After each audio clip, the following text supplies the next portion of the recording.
அல்லாஹ்வுடைய தூதர் ரசூல் ஸல்லல்லாஹு அலைஹி வஸல்லம் அவர்கள் நேரம் காலம் பார்ப்பவர்களை குறித்து சொன்னார்கள்.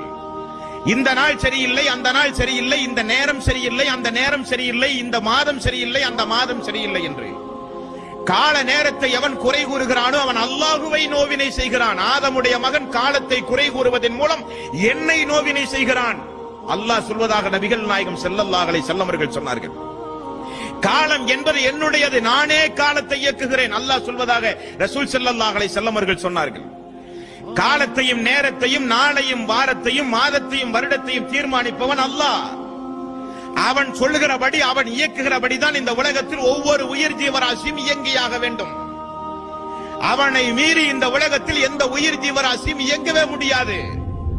அவனுடைய ஆற்றலின் மீது நம்பிக்கை வைக்கிற முஸ்லிம்கள், அவன் மீது தவக்குல் வைக்க வேண்டிய முஸ்லிம்கள், சகுனம் பார்த்து ஜோசியம் பார்த்து அவநம்பிக்கையோடு எங்கு திரும்பினாலும்